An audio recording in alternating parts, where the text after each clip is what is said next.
Good morning, good afternoon. Bonjour, bon après-midi, bonsoir, où que vous soyez, pour ceux qui vous joignez à nous à distance.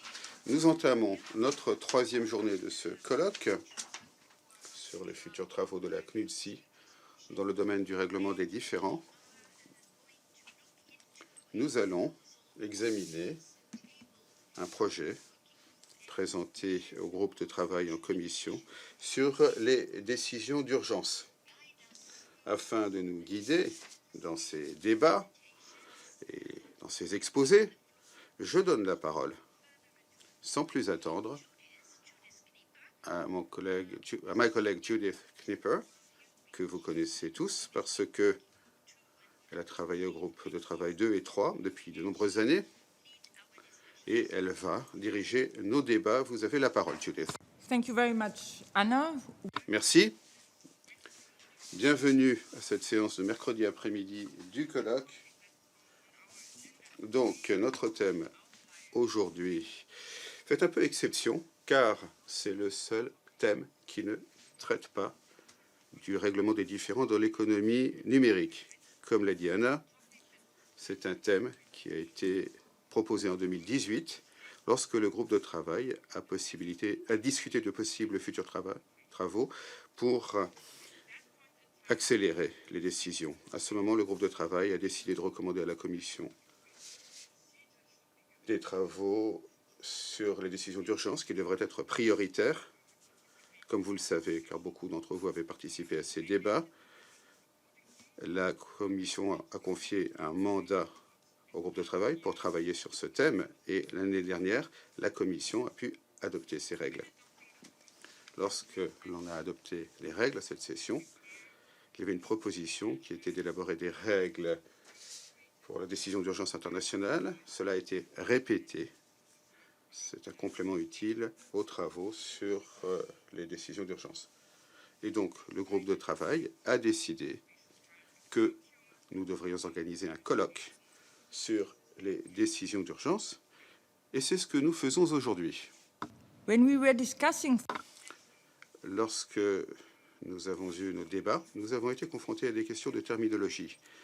Et dans d'autres langues de l'ONU, vous verrez que souvent, l'on utilise des expressions assez longues pour traduire adjudication en anglais. C'est parce que ce mot est utilisé différemment dans différents contextes. Donc, pour préciser d'emblée, ce dont nous voulons discuter aujourd'hui, c'est le mécanisme qui permet aux parties de renvoyer un différend à une partie indépendante et impartiale qui doit prendre une décision dans un calendrier strictement fixé après avoir entendu les deux parties. Cette décision peut être contestée, soit par l'arbitrage, soit en portant plainte. Donc la décision de l'adjudicateur est contraignante mais pas définitive, et elle ne devient définitive que si elle n'est pas ensuite contestée. Si le temps imparti pour la contestation est écoulé ou si la contestation ne réussit pas. On a également décrit cela comme un règlement intérimaire, ou bien pour procéder à un paiement rapidement et pour discuter plus tard. L'idée fondamentale, c'est de ne pas perturber un projet ou ne pas provoquer de nouveaux retards. Nous avons 2 heures aujourd'hui pour discuter, comme nous l'avons fait pour les autres séances du colloque cette semaine. Tout d'abord, nous allons nous écouter des exposés. Nous avons 5 intervenants. Chacun a une longue expérience dans le domaine du règlement des différends. Et, ce qui est plus important pour nos travaux d'aujourd'hui, chacun a une longue expérience dans le domaine des décisions d'urgence. For the sake of time, Afin de gagner du temps, je ne vais pas vous les présenter, parce que ça prendrait déjà 2 heures. Si nous passions en revue leurs CV respectifs, vous allez les trouver sur le site internet, sur la page du colloque. Sans plus attendre, je donne la parole au délégué de la Suisse, Michael Schneider, qui va présenter la proposition suisse que vous trouverez également dans notre document de travail 225, également sur notre site Internet. Michael, vous avez la parole. Judith. Merci, Judith.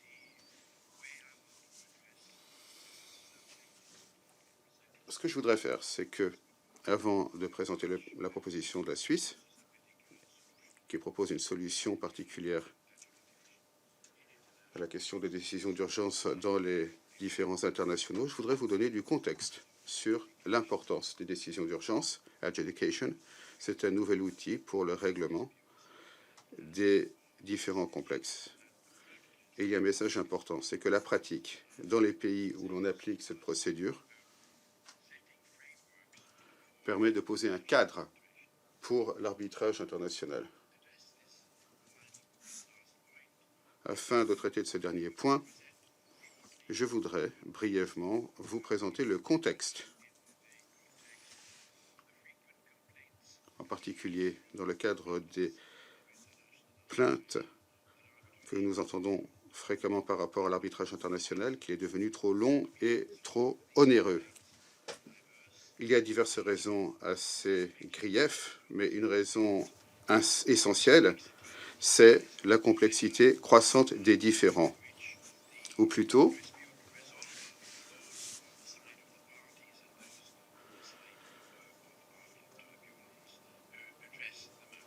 le raffinement croissant dont les parties traitent de cette question. Pour vous donner un exemple,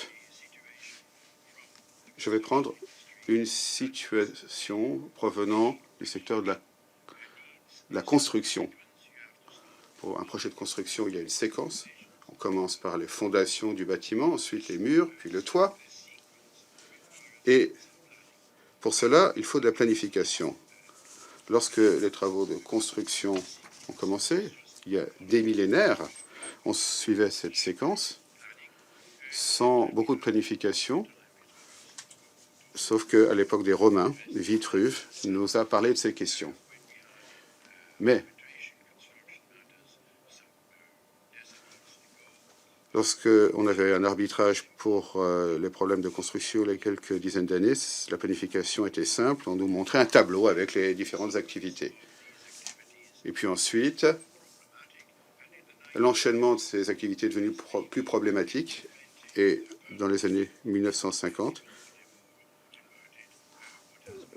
la marine américaine a inventé un procédé et Dupont de Nemours a inventé ce qu'on appelle la critical path, la voie critique.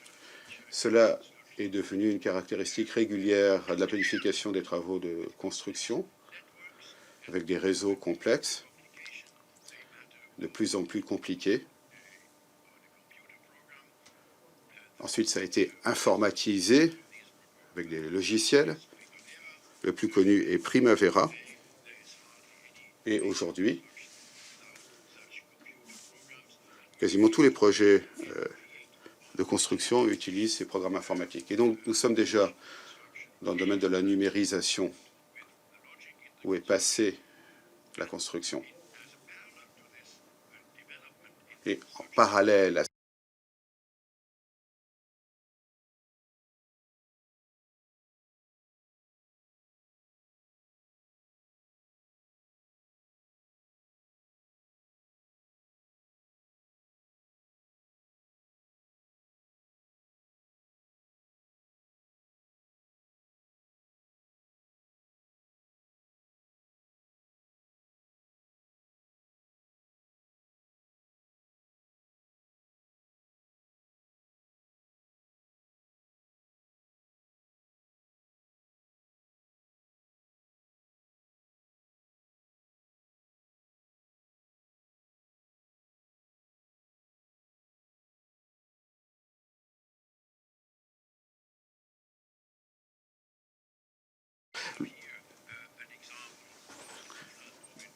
Alors ici, on a un exemple du flux d'informations. C'était un autre thème de nos débats au cours des 2 derniers jours.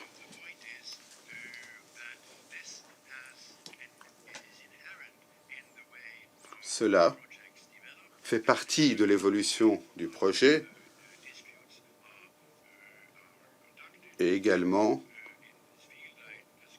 des travaux concernant les différends. Un exemple, il y a 2 semaines, j'étais à une audience sur une question de retard.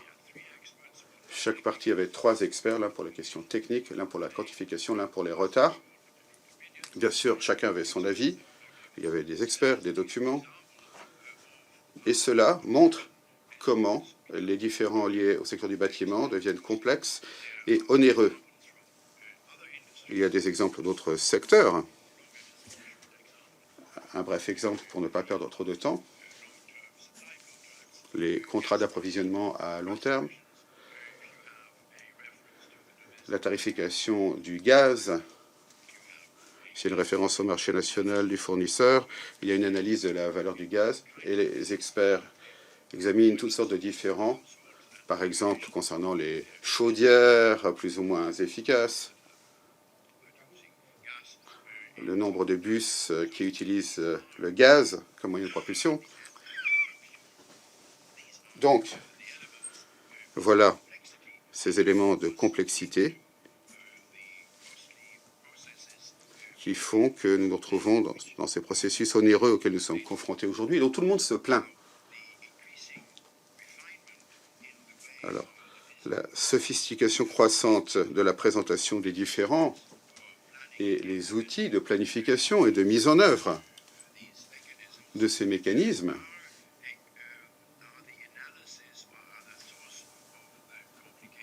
sont la cause de ces complications.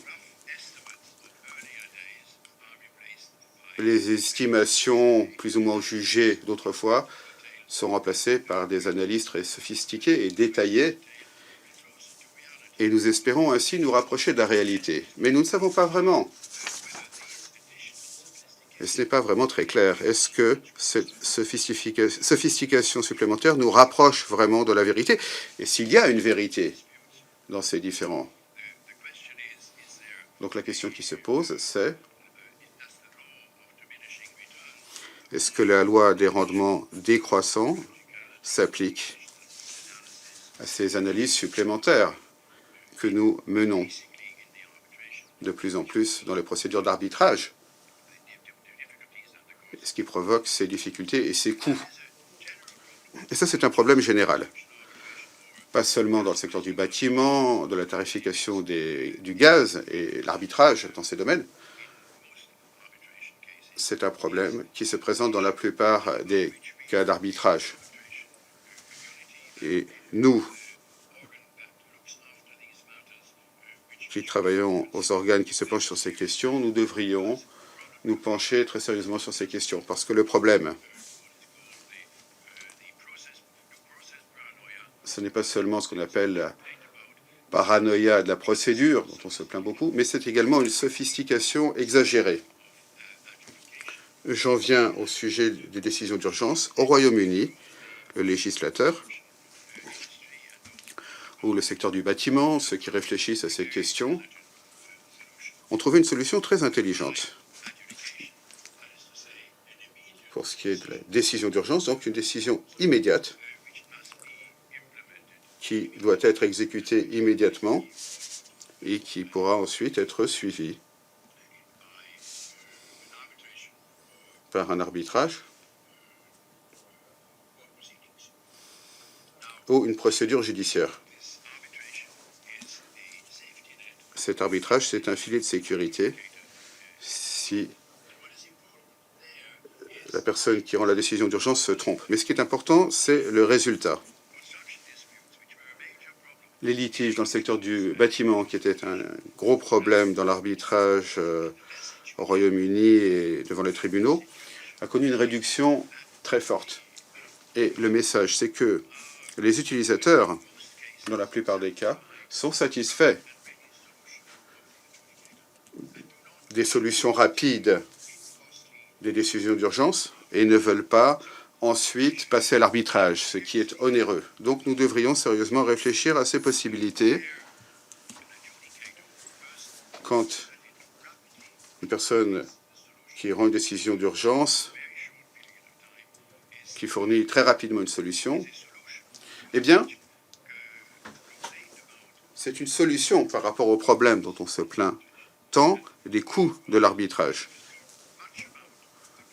Nous avons beaucoup parlé de la question de la procédure, de l'équité. Il y a un autre problème dont nous parlent les acteurs du secteur, c'est qu'ils veulent une solution rapidement. Et souvent, une solution approximative est suffisante à condition qu'elle soit rapide et que les parties concernées puissent tourner la page et passer à autre chose. Et ça, je crois que c'est un message important dont j'ai parlé. L'expérience britannique et l'expérience de certains autres pays dont on va nous parler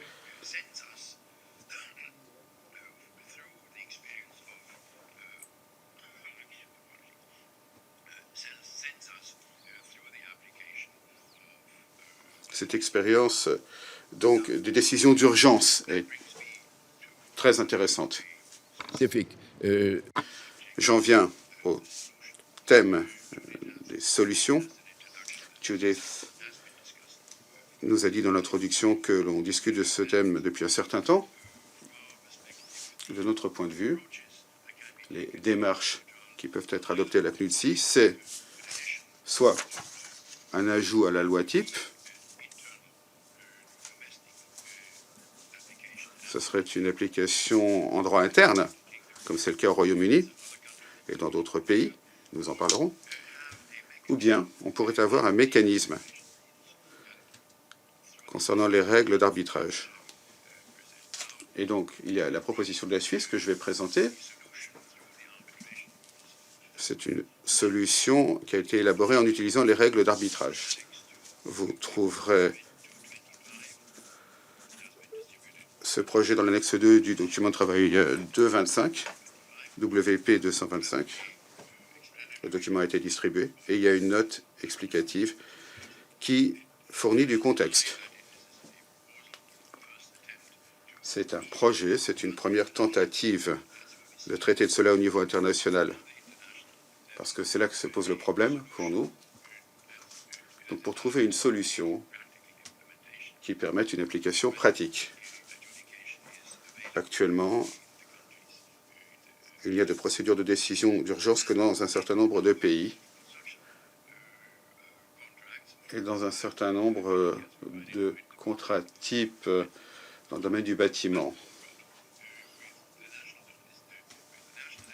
Mais le problème des législations nationales, c'est qu'elles ne sont pas applicables à l'international, et cela vaut également pour les dispositions des contrats. C'est un problème, et la proposition suisse essaye de le régler. Comme l'a dit Judith,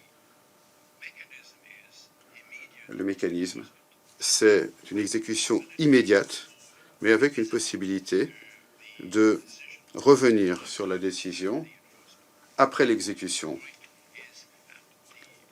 Donc, l'idée, c'est que la décision d'urgence est en même temps immédiatement exécutoire, mais pas définitive si une partie n'est pas satisfaite du résultat. The first issue. L'exécution internationale, donc c'est le premier point. Alors pour nous, la seule solution qui paraît pratique, c'est la Convention de New York. Le groupe de travail pourra peut-être se demander s'il y a d'autres possibilités. Hier, sur certaines plateformes, on nous a parlé du mécanisme d'exécution automatique. Est-ce que cela peut s'appliquer dans ce contexte? Nous avons certains doutes pour le moment, mais il pourrait être bon d'examiner d'autres formes d'exécution. Mais pour nous, nous pensons qu'il faut trouver une solution dans le cadre de la Convention de New York.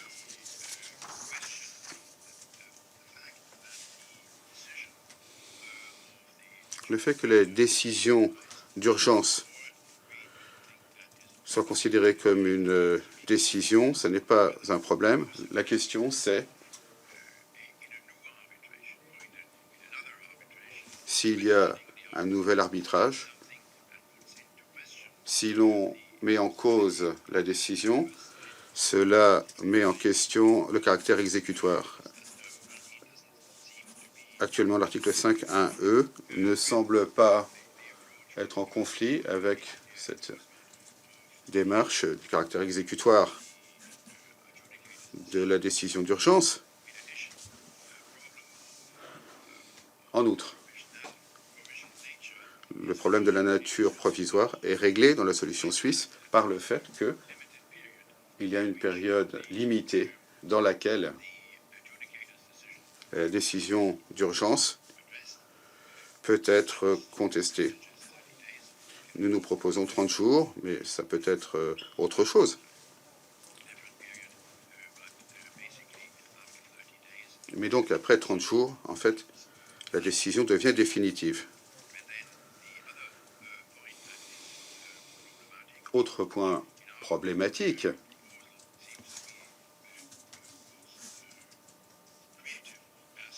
en tout cas qui est l'aspect le plus créatif de notre proposition, c'est que pour que la partie qui conteste recours à l'arbitrage, elle doit respecter la première décision.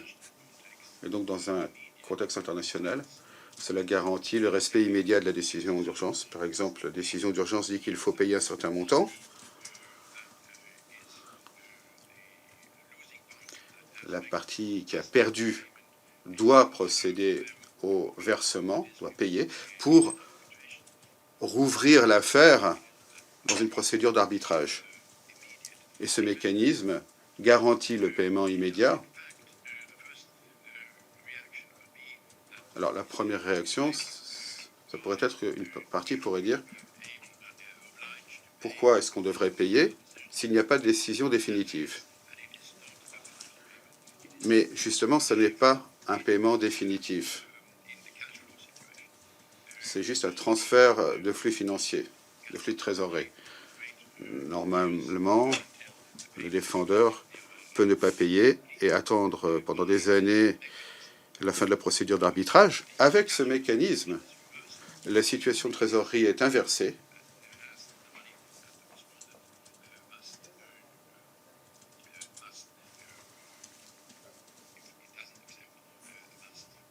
C'est la personne à l'origine de la procédure qui a l'argent, c'est le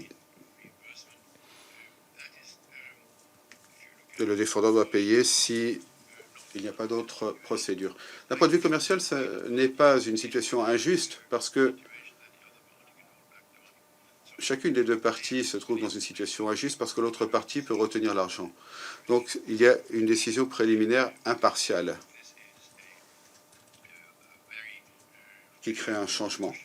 Cela nous paraît être une solution tout à fait équitable.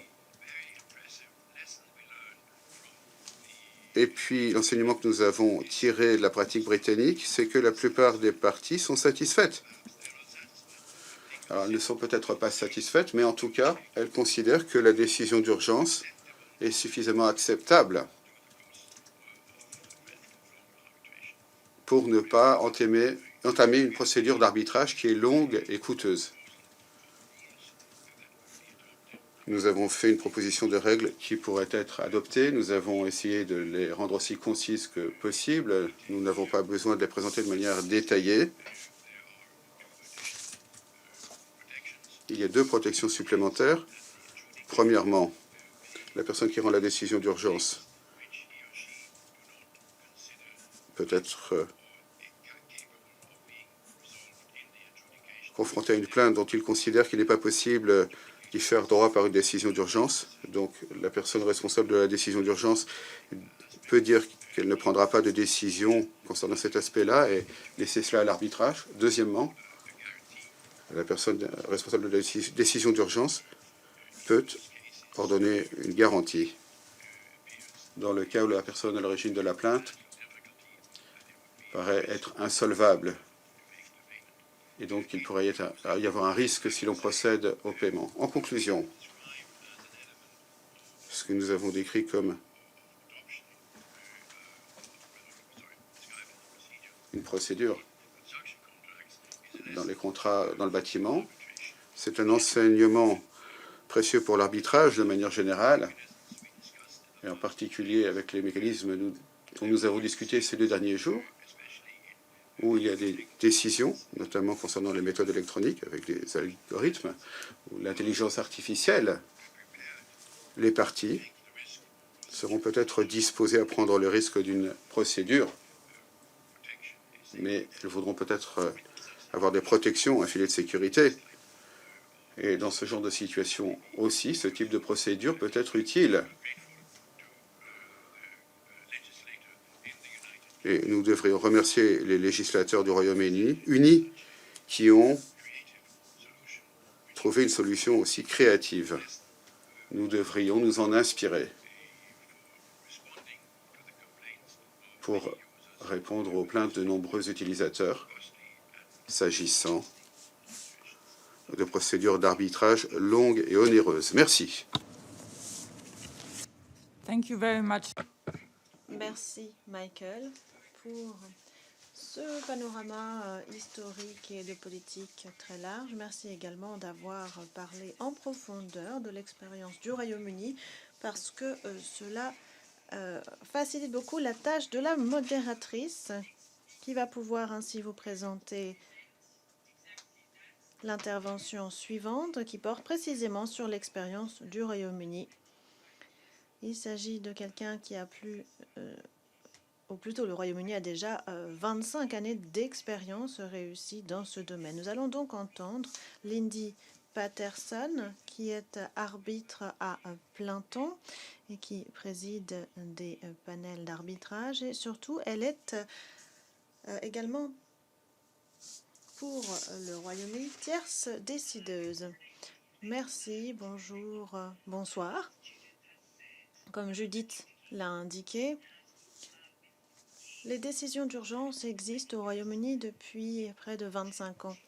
C'est un système qui a été mis en place pour remédier à des problèmes dans les pratiques de paiement, notamment dans le domaine du BTP, parce que les entreprises devaient attendre plusieurs années avant d'être payées.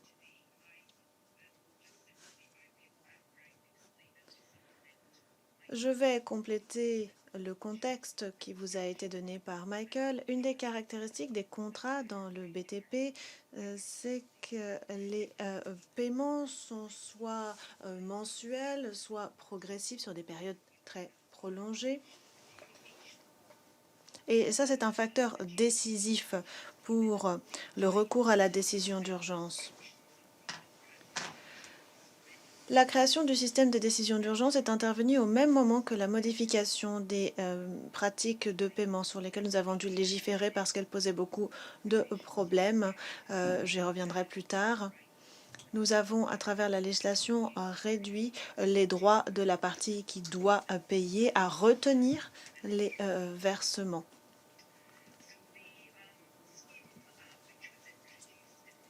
Le système créé au Royaume-Uni et qui est désormais dans l'ordre judiciaire dispose que tout type de litige peut faire l'objet d'un règlement par décision d'urgence à partir du moment où c'est prévu par le contrat dans un délai de 20 jours. La décision d'urgence doit intervenir. C'est un délai qui peut être prolongé par un accord des parties. La partie qui demande une décision d'urgence peut également de façon unilatérale demander un délai de 6 semaines, mais vous voyez que les délais sont très courts par rapport à une procédure arbitrale. La décision du tiers décideur est de façon temporaire contraignante.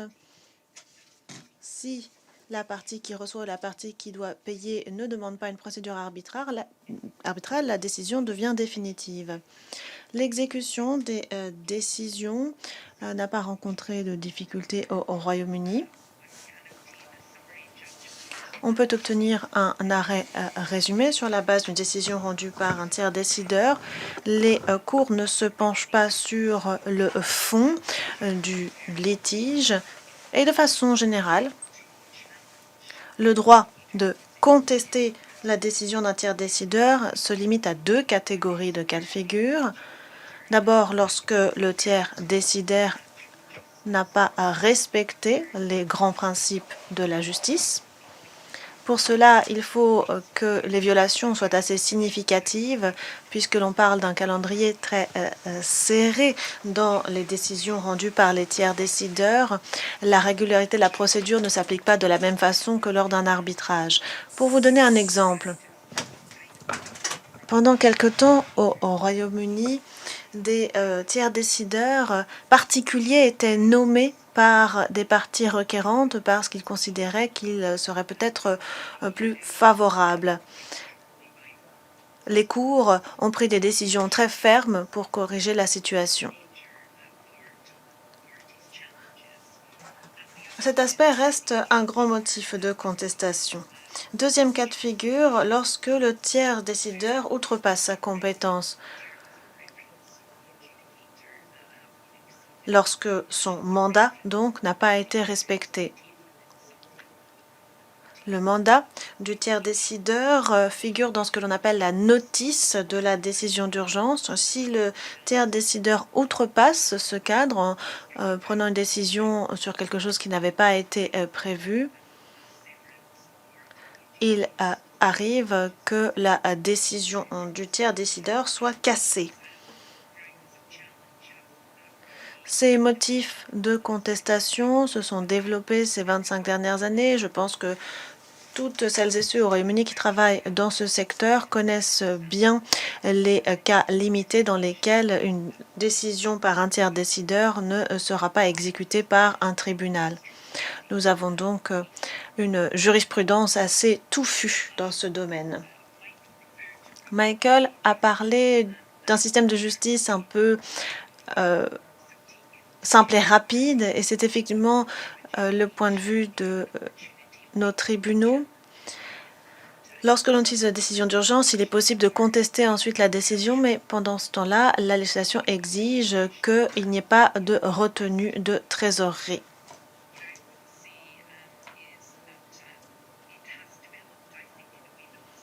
Je crois que ce système s'est développé d'une façon qui n'avait pas été prévue par les architectes de la loi. Et ce que je voudrais faire, c'est mettre le doigt sur 4 aspects qui sont certainement pertinents pour la CNUTSI. Premier point, la nature et le type de litige. Au départ, il était prévu que les décisions d'urgence seraient utilisées dans le cas de litiges concernant des paiements intermédiaires mensuels ou autres prévus selon le contrat. L'idée sous-jacente était qu'il était important que les sous-traitants soient payés au fur et à mesure de la progression du projet et ne soient pas privés de fonds, ce qui pourrait ensuite empêcher le projet d'avancer. Dans la réalité, la décision d'urgence s'applique maintenant à tout type de litige. Par exemple, à la fin de l'année dernière, j'ai traité une affaire très complexe sur des dommages et intérêts. Une plainte contre un ingénieur qui travaillait sur un projet. Plusieurs experts techniques ont été impliqués. La compagnie d'assurance de l'ingénieur également. En tout cas, c'est un litige qui était relatif à un contrat de construction.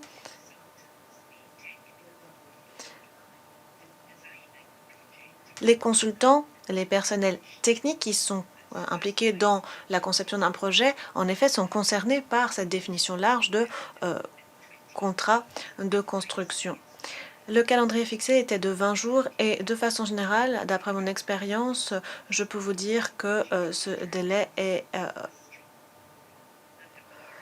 relativement respecté. Le tiers décideur joue un rôle très important dans le respect du calendrier. Si, en tant que tiers adjudicateur, vous estimez que vous ne pouvez pas respecter le calendrier fixé par les parties, alors vous devez présenter votre démission. Mais selon mon expérience, les parties se mettent en général d'accord sur un calendrier considéré comme raisonnable.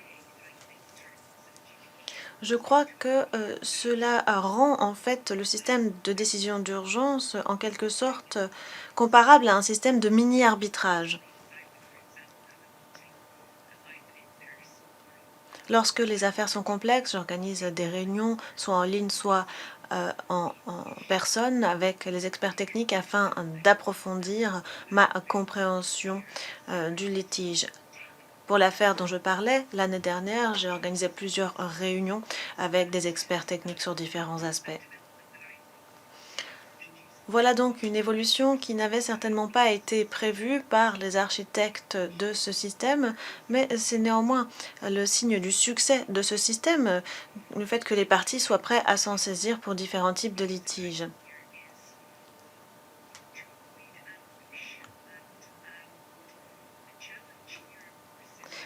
Une des difficultés, lorsque le calendrier est très serré, s'il y a beaucoup de rapports d'experts qui sont joints au document de la décision d'urgence, cela peut être un peu injuste pour la partie défenderesse qui n'a pas le temps de consulter et de répondre en 14 jours, par exemple. Donc il faut éviter les traquenards, en quelque sorte. Nous avons donc dû procéder à une réflexion judiciaire sur la façon dont la pratique s'est cristallisée. Les parties doivent avoir déjà abordé les points litigieux avant d'entamer un processus de décision d'urgence. Si simplement il s'agit d'un paiement qui n'a pas été effectué, c'est une autre question. Mais s'il y a des problèmes de dommages, violation, rupture de contrat, il est attendu que les parties aient déjà échangé avant que la décision, le processus de décision d'urgence ne commence.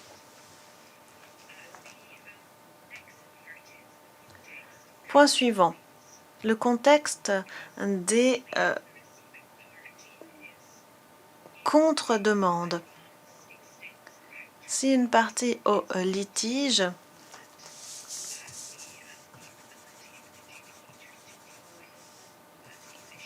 présente ce type d'objection, cela va limiter la capacité du tiers décideur à rendre sa décision dans les délais prévus. Ceci étant dit, il est bien sûr important qu'un employeur puisse soulever ce type d'objection. Alors, au Royaume-Uni, ce qui se passe, c'est que dans la même législation qui a introduit le système de décision d'urgence, les droits de l'employeur à retenir les paiements à cause d'objections ont été très limités. Ce n'est pas un droit qui est limité pour toujours, mais dans le contexte du flux de trésorerie, des garde-fous ont été mis en place. Si un employeur disait qu'il n'avait pas l'intention de payer un sous-traitant à cause de violation d'aspects du contrat, du point de vue de la loi, l'employeur doit émettre une notice selon un calendrier préétabli, et si cela n'était pas fait, alors l'employeur ne pouvait pas invoquer cela comme une raison de ne pas payer. Alors cela ne retire pas l'employeur son droit de ne pas payer pour toujours, mais cela permet de libérer les flux de trésorerie. Le système s'est complexifié, je ne veux pas rentrer dans tous les détails, mais je pense qu'il est important, lorsque l'on envisage de créer un système de décision d'urgence, de se demander ce qu'il faut faire dans le cas des objections des employeurs. Voilà, je crois, les points les plus importants. S'agissant de l'élargissement à d'autres secteurs, je pense que ce type de règlement des différends pourrait être introduit dans d'autres secteurs, surtout lorsque les contrats sont des contrats de long terme avec des paiements par étapes. Il y a deux secteurs pour lesquels c'est envisagé, même si rien n'a été fait pour l'instant. Ce sont les contrats de défense et les contrats informatiques.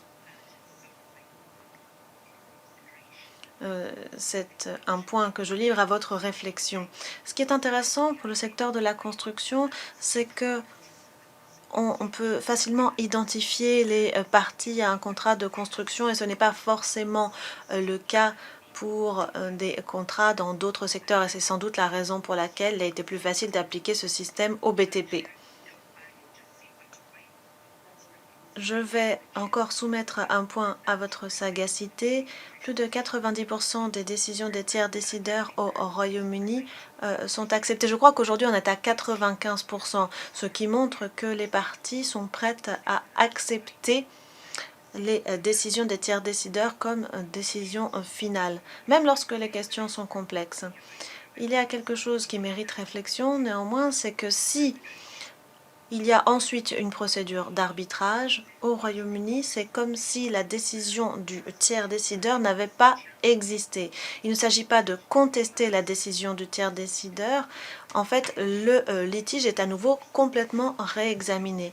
Mais il y a bien sûr le problème de la charge de la preuve. La partie qui lance la procédure d'arbitrage, en général, souhaite récupérer ses fonds. Mais si l'on considère que le tiers décideur n'a jamais rendu de décision, la charge de la preuve, à ce moment-là, appartient à la partie qui a reçu les fonds. Et c'est un point sur lequel plusieurs rapports se sont penchés ces dernières années. On peut se poser donc la question de savoir comment il faut procéder à l'arbitrage une fois que des paiements ont été décaissés. Michael avait à juste titre parlé de la question de la trésorerie. La partie qui a reçu les fonds sera la partie défenderesse d'un arbitrage et de fait deviendrait par la suite la partie requérante. Voilà, c'est tout pour mon exposé. Je vous remercie. Merci Lindy. Votre exposé était très instructif.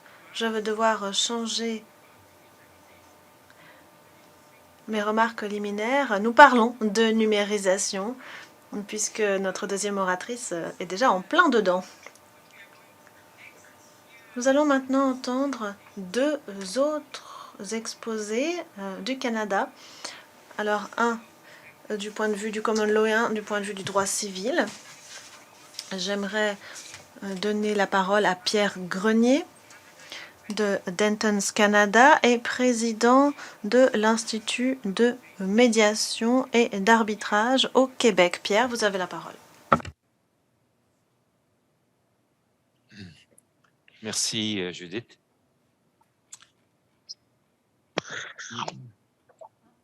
Madame la secrétaire, distinguée déléguée et participants, il me fait plaisir de vous présenter le contexte historique qui a amené le gouvernement du Québec en 2018 à mettre en œuvre un projet pilote visant à faciliter le paiement aux entreprises parties à des contrats et sous-contrats liés à des projets de construction publique.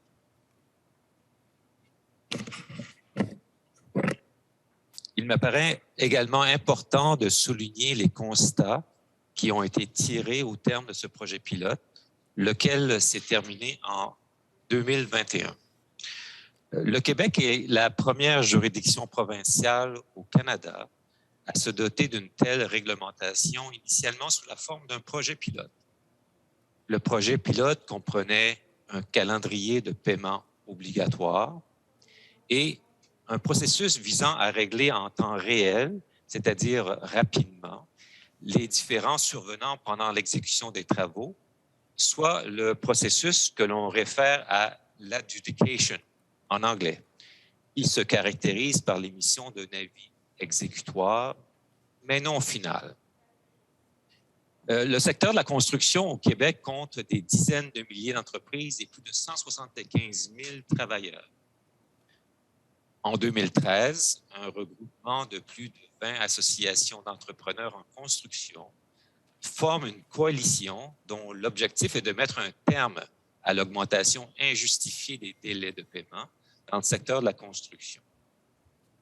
La coalition mandate alors une grande firme de consultants pour réaliser une étude. Les conclusions de cette étude, complétée en février 2015, font ressortir plusieurs éléments de dysfonctionnement suivants du modèle de gestion contractuelle traditionnelle des projets de construction. Les retards dans les paiements sont attribuables au non-respect des clauses contractuelles, au retard dans l'approbation de certains changements en cours d'exécution du projet, à la lourdeur de certaines procédures administratives et à la lenteur dans l'émission des autorisations de paiement par les professionnels qui surveillent les chantiers. Les conséquences de ces retards dans les paiements sont significatives, à savoir un impact économique négatif s'élevant à plus de 1 milliard de dollars annuellement.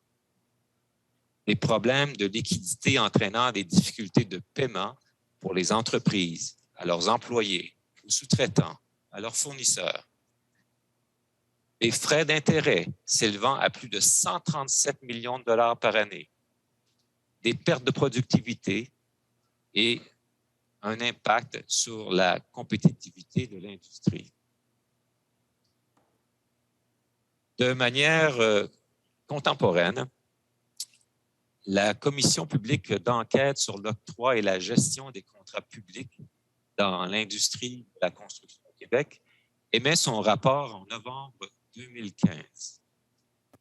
Pierre, est-ce que je peux Les vous commissaires demander... ont reconnu les Pierre, effets négatifs pardon, induits par les pardon. retards de paiement Pardon, et émis Pierre, la recommandation au gouvernement d'adopter des dispositions législatives ou réglementaires afin de proposer, dans les contrats, une norme sur les délais de production des décomptes progressifs et des paiements. on vous entend très mal, Pierre. Est-ce que vous pourriez remettre votre casque et remettre le micro de votre casque parce que la qualité de la qualité audio ne permet pas la traduction, s'il vous plaît.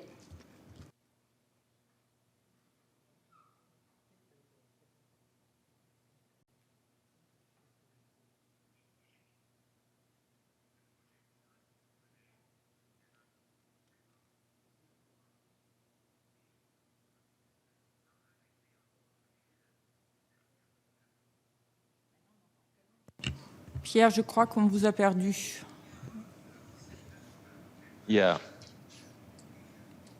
Je pense que j'ai touché probablement le bouton. Oui. Oui, Est-ce ça que y est, vous m'entendez maintenant c'est bon. Maintenant c'est bon et parlez bien dans le micro, s'il vous plaît. Merci, merci. Donc, c'est sur cette toile de fond que notre Assemblée nationale a adopté une loi en décembre 2017 visant à favoriser la surveillance des contrats des organismes publics et autorisant, par arrêté ministériel, la mise en œuvre de projets pilotes pour expérimenter différentes mesures visant à faciliter les paiements dans les contrats et sous-contrats liés à des projets de construction publique. Le Québec est une province de tradition civiliste. Notre Code civil du Québec comprend de nombreuses dispositions encadrant le contrat d'entreprise et de services qui s'appliquent notamment au domaine de la construction. Or, malgré toute disposition inconciliable d'une loi générale ou spéciale, telle que le Code civil, les mesures législatives qui ont été adoptées en 2017 accordent un pouvoir de prescrire des conditions et modalités permettant l'application de calendriers de paiement et de recours à un mécanisme de règlement des différends. En juillet 2018, le Conseil du Trésor émet un arrêté ministériel pour mettre en œuvre le projet pilote qui s'applique aux contrats et sous-contrats relatifs aux travaux de construction des organismes publics. Les modalités de cet arrêté ministériel ont par la suite été reproduites dans un règlement de la loi sur les contrats des organismes publics. Ce projet pilote s'est terminé le 1er août 2021. Au terme du projet pilote, 47 contrats sur les 52 désignés ont fait l'objet d'appels d'offres publics. En mars dernier, le secrétariat du Conseil du Trésor a émis un rapport sur la mise en œuvre du projet pilote. Voici quelques constats et commentaires favorables au maintien de cette réglementation. Les parties prenantes ont apprécié le calendrier de paiement et en ont tiré bénéfice. Le calendrier de paiement a instauré une prévisibilité des paiements. Une meilleure collaboration s'est installée entre l'organisme public et l'entrepreneur général. Les parties ont réussi à régler à l'amiable les différends, et ce, au fur et à mesure de leur survenance au cours de l'exécution des contrats. Et la possibilité d'avoir recours à un mécanisme de règlement en temps réel et en cours d'exécution du contrat a été appréciée par les parties, surtout en raison de sa rapidité. 11 dossiers ont fait l'objet d'une demande d'avis devant un intervenant expert, ce qu'on appelle en anglais « adjudicator ». Ainsi, le rapport du secrétariat du Conseil du Trésor confirme que le projet pilote a été concluant. Les conditions et modalités proposées dans le cadre du projet pilote ont bien fonctionné et, bien que certains éléments doivent toujours être précisés ou améliorés pour rendre son fonctionnement pleinement efficace, la faisabilité et la pertinence d'établir une solution pérenne et globale relativement à la problématique des délais de paiement ont été démontrées par ce projet pilote. Fort de ces constats positifs, l'Assemblée nationale du Québec a promulgué une loi en décembre 2021 qui prévoit que les modalités du projet pilote s'appliqueront à 180 nouveaux projets de construction publique pourvu que les contrats aient été conclus au plus tard en décembre 2025. Voilà les quelques propos que je voulais partager avec vous. Et je vous remercie de votre attention et je demeure disponible pour toute question relativement au projet pilote. Merci. Beaucoup pour cette introduction au projet pilote qui vise à faciliter le paiement aux entreprises dans le contexte de construction publique et qui a été implémenté, je pense que ça vaut la peine de le mentionner, sur l'initiative du secteur privé. And with that, I would like to give... Sur ce, je voudrais maintenant donner la parole à Alain Stitt, délégué de longue date du Canada et président et PDG de Chambre de règlement extrajudiciaire, puisqu'apparemment il y a une vie en dehors de la CNUTSI. Nous attendons avec impatience votre exposé. Je vous donne la parole, Alan. Merci, Judith. Merci à toutes et à tous. Je vais adopter une approche un petit peu différente. En général, quand je traite un sujet, ce que j'essaye de faire, c'est de revenir aux principes de base. Je vais revenir aux principes les plus essentiels. Pourquoi est-ce que la CNUTSI existe? Quel est le but de ce groupe de travail et quel est le but de cette semaine surtout? Nous savons que la CNUTSI est là pour faciliter le commerce international. C'est la Commission du droit commercial international qui aide les entreprises qui travaillent à l'international à faire des affaires plus facilement. Si nous sommes là cette semaine, ce n'est pas là pour décider quels sujets nous paraissent les plus intéressants, quels sujets nous préférons ou quels sujets sont populaires et sont évoqués par beaucoup d'acteurs. Nous avons reçu beaucoup d'informations. Et il y a beaucoup de projets potentiels excellents sur lesquels nous pourrions travailler, mais notre but, c'est de sélectionner le projet pour lequel les besoins sont les plus pressants et pour lesquels nous pourrions apporter la plus grande valeur ajoutée pour faciliter le commerce international. Alors, ce dont j'aimerais parler, c'est la question de savoir pourquoi la décision d'urgence est tellement importante pour faciliter les échanges internationaux et surtout pourquoi les décisions d'urgence nécessite de toute urgence des orientations de la part de la CNUTSI. Lorsque nous avons travaillé sur le règlement sur l'arbitrage accéléré, nous avons mis l'accent sur la réalité de la procédure et des résultats rapides. Mais que se passe-t-il lorsque l'équilibre ne répond pas aux besoins des parties? Que se passe-t-il lorsque une partie doit de l'argent à une autre et qu'une partie risque la banqueroute si elle n'est pas payée immédiatement et n'a pas le temps, ne serait-ce que pour un arbitrage accéléré, si tant est qu'il y a un accord sur un arbitrage accéléré. Il est clair que les parties peuvent demander une décision de justice rapide. Alors ça existe dans certains pays. En tout cas, je peux vous dire qu'au Canada, c'est un problème qui se pose pour le commerce international. Il y a donc une forte pression de la part des acteurs économiques qui veulent qu'on les aide à conduire leurs affaires internationales. Nous devons trouver le moyen de permettre au projet de continuer grâce à une décision fondée sur les faits, et cela permettra aux parties de revenir sur le fond du litige ultérieurement si elles le souhaitent. Et donc ce processus, c'est la décision d'urgence. Un modèle de décision d'urgence, c'est le modèle qui a été évoqué par la représentante du Royaume-Uni.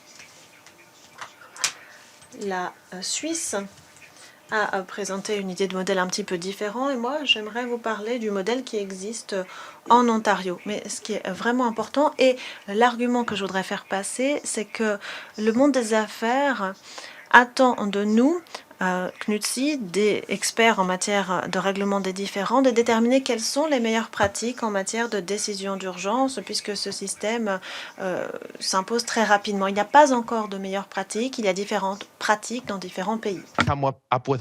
Personne ne veut que nous trouvions un modèle pour les aider à sortir de l'impasse dans laquelle elles se trouvent. Donc brièvement, je vais parler de l'exemple que je connais le mieux, celui de l'Ontario.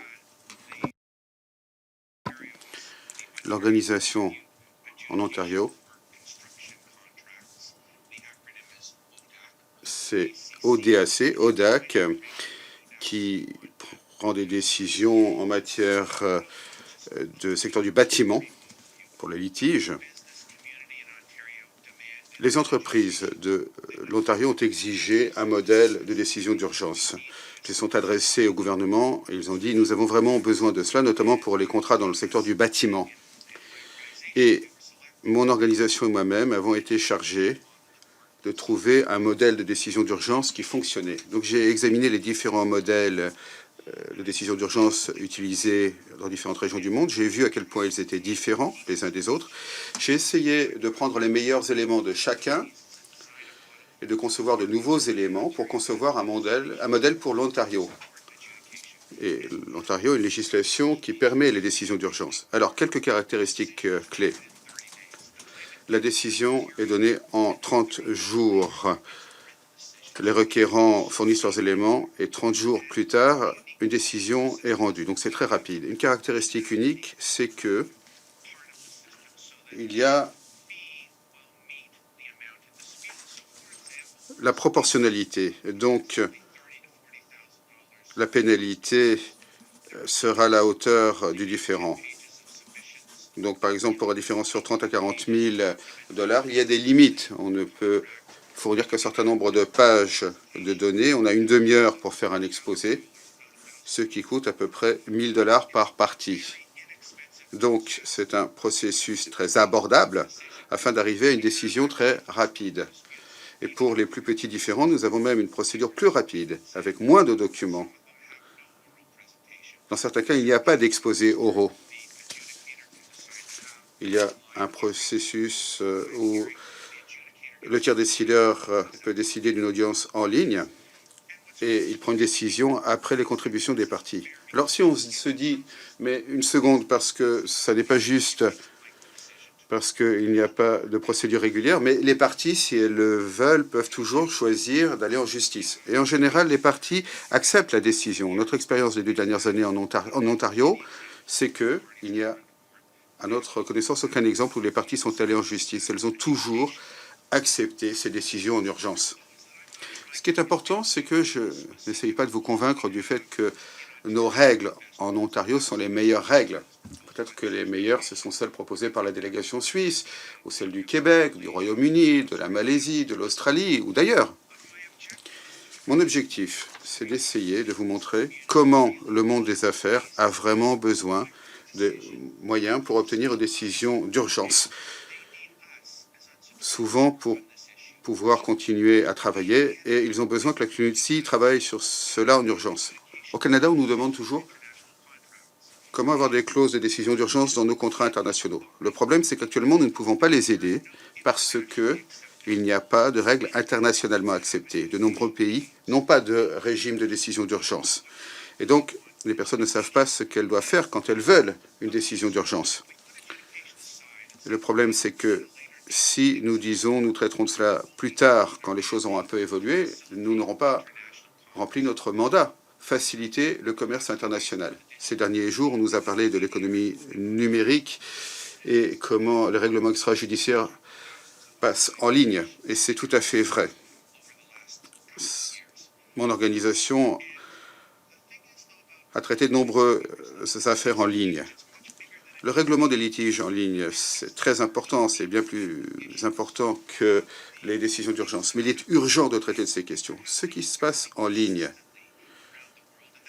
c'est une tendance assez cohérente de par le monde. Et je ne dis pas que nous ne devrions pas faire cela, nous devons le faire. Mais ce n'est peut-être pas tout à fait aussi urgent. Ce que je voudrais, c'est que l'exercice de bilan dont nous avons parlé, le bilan sur ce qui se passe dans l'économie numérique, nous avons besoin de faire ce bilan. Nous avons besoin de temps pour faire cela. Et d'ici là, traitons de ce projet qui est urgent, les décisions d'urgence. Je ne suis pas certain de savoir quelles sont les meilleures pratiques pour les décisions d'urgence. Je ne sais pas quelles sont les meilleures pratiques, mais je suis vraiment certain que la communauté des décisions d'urgence et le monde des affaires ont besoin d'aide de ce groupe d'experts concernant ce que doivent être les pratiques optimales. Et ils ont besoin de cette aide le plus rapidement possible. Merci. Thank you very much. Merci, Alan,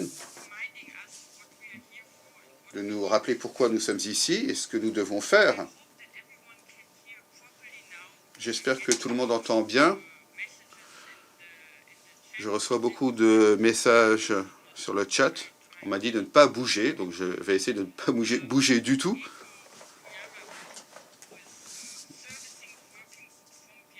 Eko Koyama, qui travaille pour le groupe de travail depuis Vienne, s'occupe de tout cela. Et je la remercie vraiment parce que c'est bien plus compliqué quand ce groupe de travail est en fait un colloque avec 700 personnes en ligne. Donc merci beaucoup, Iko.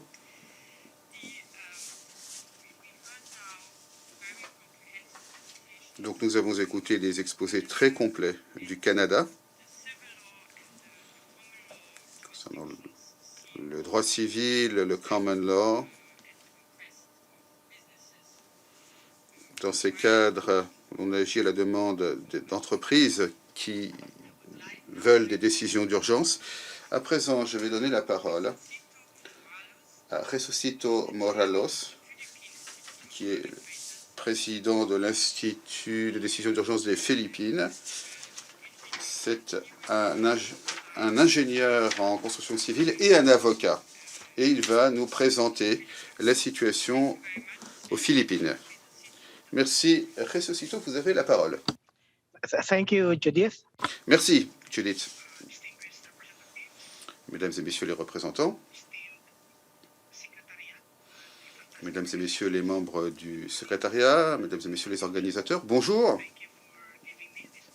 Merci de me permettre de participer à vos travaux concernant le règlement des différends.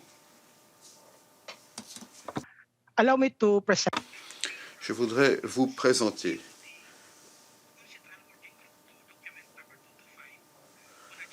ce que nous pensons de ce document WP 225 sur la décision d'urgence de la CNUTSI.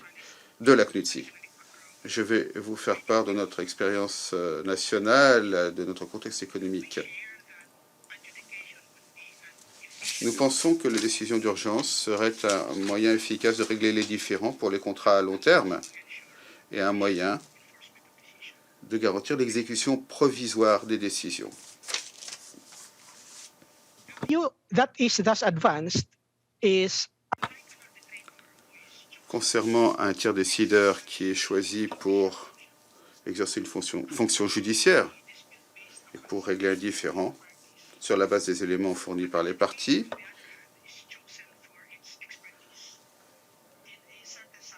un tiers décideur est choisi pour son expertise, contrairement à un arbitre, donc, dont je parlais tout à l'heure, que les parties fournissent des éléments ou non. Alors, il y a deux éléments importants. Comme l'a dit Lindy, elle a parlé de la justice naturelle et le fait de ne pas outrepasser la juridiction du tiers décideur.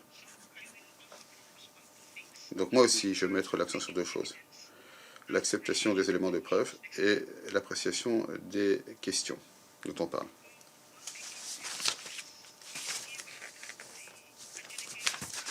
Pour ce qui est de la réception des éléments de preuve, la décision d'urgence doit être plus rapide que l'arbitrage. Je pense que tous les orateurs sont d'accord. La procédure de décision d'urgence doit être plus rapide, autrement à quoi sert-elle? Cependant, à moins que le tiers décideur n'ait l'autorité de mener sa propre enquête,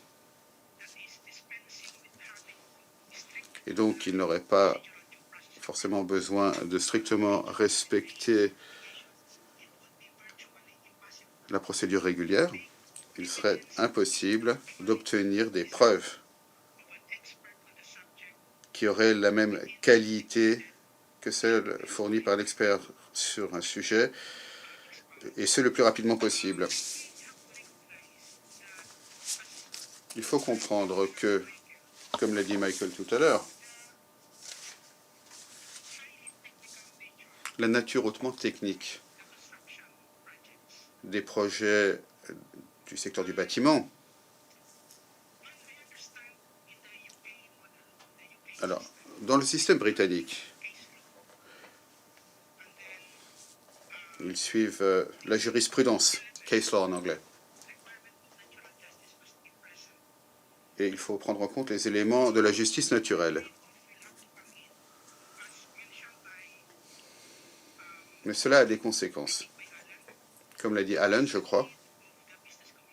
Quels sont les besoins des entreprises? Voilà ce qu'il faut prendre en compte. Alors moi-même, je suis ingénieur. Nous n'examinons pas la jurisprudence lorsque nous essayons de régler des litiges hautement techniques dans le secteur du bâtiment. Parce que dans les sciences, dans les mathématiques, dans l'ingénierie, les choses sont démontrables. Donc la jurisprudence ne servirait pas vraiment à grand-chose. Ce sont plutôt des calculs d'ingénierie qui comptent. Donc si vous prenez les statistiques, il y a un taux d'acceptation de 90%. Donc ça serait quasiment impossible. Donc voilà l'arbitrage. Si on veut obtenir des preuves qui ont la qualité nécessaire, parce que un tiers décideur, s'il doit suivre absolument tous les éléments de la procédure régulière, il se trouvera contraint. Il y aura des limites à ce qu'il peut faire. Et même si le tiers décideur est un expert, pour qu'il ait les mains libres afin d'évaluer les nuances scientifiques, eh bien, il serait impossible pour lui de prendre une décision de qualité le plus rapidement possible. Donc, il faut que la décision puisse être rendue dans les délais les plus brefs. La question qui se pose, c'est est-ce que c'est faisable? En se basant sur la justice naturelle ou la procédure régulière. Et puis pour l'évaluation, l'appréciation des questions, des éléments. Le modèle britannique est très strict quand le tiers décideur outrepasse ses compétences. Les décisions d'urgence ont été utilisées pour des questions simples ou multiples. Alors, pour la question simple, il y a la question des paiements proportionnels dont a parlé Lindy. C'est typique dans les questions de sécurité des paiements. C'est un mécanisme afin d'exécuter de manière provisoire les paiements.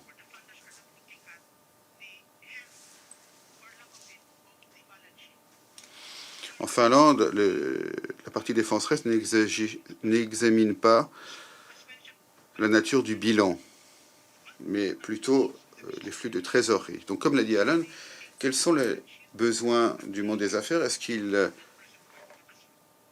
examinent le bilan ou la trésorerie?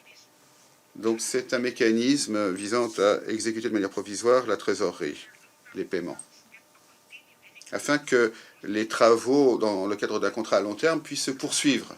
C'est ça qui est important, et qu'ils ne soient pas perturbés par un litige, d'où la décision d'urgence.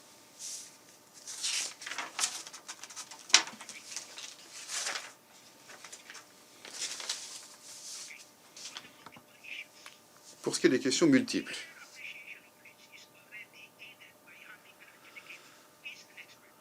alors, cela est facilité quand le tiers décideur est un expert.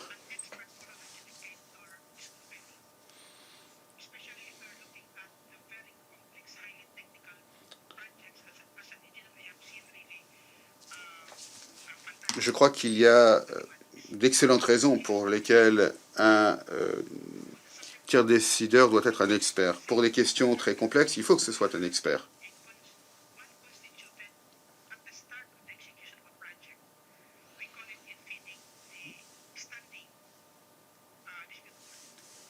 Et l'idéal, c'est que si le tiers décideur est nommé au début du projet, de la mise en œuvre du contrat, et pas de manière ad hoc, pas seulement quand un litige surgit. Parce qu'autrement, le tiers décideur ne prendra connaissance des questions que quand les questions se posent. Mais là, non. Il connaît les questions dès le début.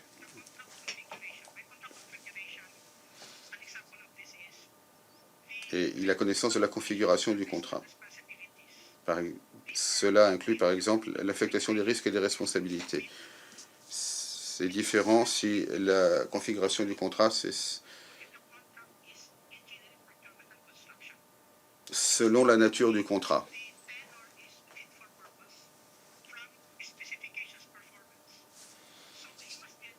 Donc, il faut que le tiers décideur soit un expert. Et il faut qu'il ait étudié l'évolution du risque au fil de l'avancement du projet. Et ce qui compte également, c'est la nature du projet. Est-ce que c'est un projet électromécanique? Est-ce que c'est un projet d'ingénierie civile?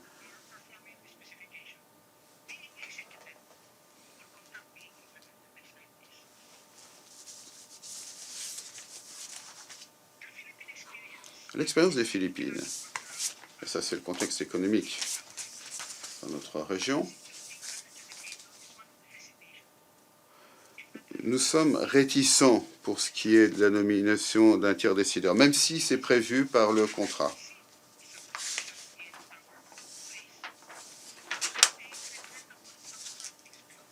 Parce que beaucoup de personnes pensent que c'est une dépense regrettable qu'on pourrait éviter. Pour surmonter cet obstacle, il aurait fallu exiger un montant budgétaire qui ferait partie, par exemple, du coût du budget du projet. Dans nos activités de plaidoyer aux Philippines, j'ai interviewé de nombreux contractants. Je dis, vous avez une clause pour les décisions d'urgence dans votre contrat. Pourquoi ne nommez-vous pas un tiers décideur? Et ils ont dit, c'est parce que nous ne savons pas qui payera. Ça ne fait pas partie du budget.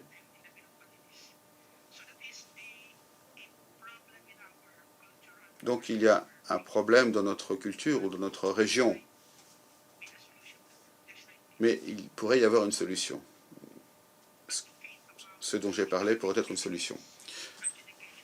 Faire un plaidoyer sur les avantages économiques des décisions d'urgence. Les avantages l'emporteraient largement sur les inconvénients. Mais est-ce que nous comprenons bien ce dont a besoin le monde des affaires? Est-ce que l'on examine le bilan ou la valeur présente nette? Selon un rapport, le coût des décisions d'urgence ne serait que 0,2% du coût du projet. Selon une autre étude, le recours aux décisions d'urgence entraînerait des économies de 4% dans les coûts du projet et des économies en matière de temps de 16%. Si ces chiffres étaient vrais, et là les statistiques pourraient nous aider, le recours aux décisions d'urgence pour régler les litiges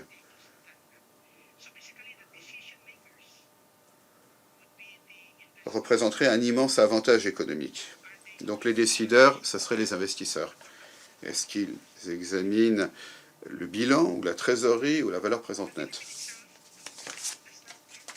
Mais les Philippines n'ont pas encore de statistiques sur la décision des tiers décideurs.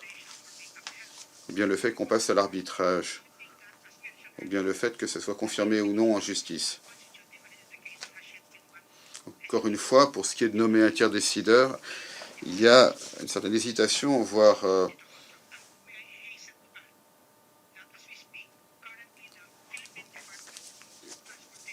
une défiance aux Philippines. Actuellement, le ministère des Transports aux Philippines veut constituer des conseils pour examiner les litiges pour 20 de ces projets d'infrastructure. Un de ces projets coûterait davantage que 1 milliard de pesos. Alors, les clauses types devraient être promues sur ce point pour qu'elles soient utilisées dans les contrats. Une agence indépendante désignée par les autorités devrait pouvoir agir. Nous avons la commission d'arbitrage sur le secteur du bâtiment aux Philippines. Et la recommandation, c'est d'étendre sa charte pour qu'elle puisse agir par défaut.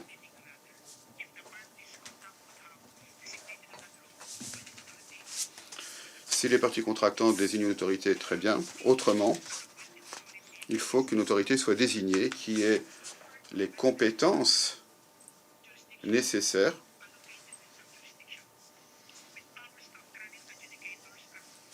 pour nommer des tiers décideurs et pour promouvoir des normes.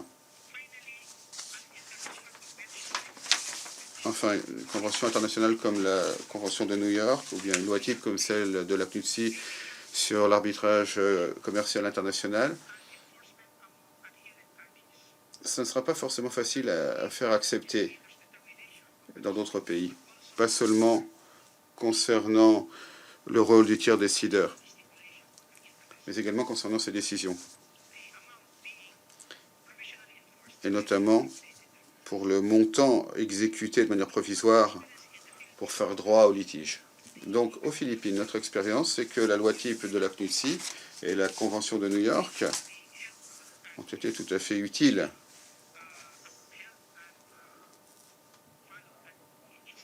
Ils sont utilisés. Et cela est bon pour les entreprises. Voilà, je crois que c'était mon dernier transparent.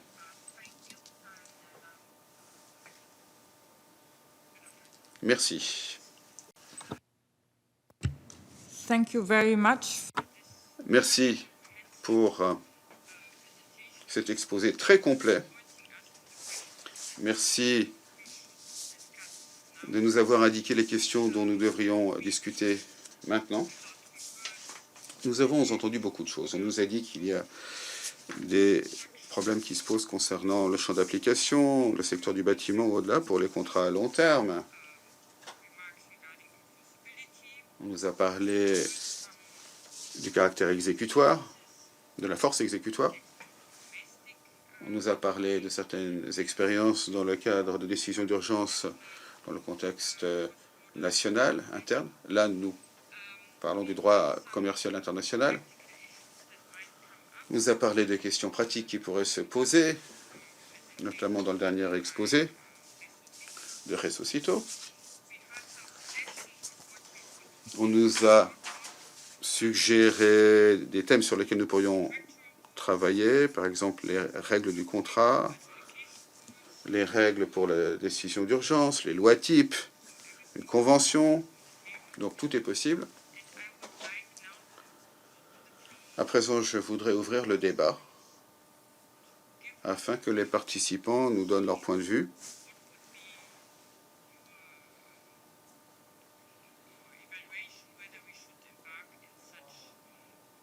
Pour que vous nous disiez si vous pensez que nous devrions mener ce type de travaux.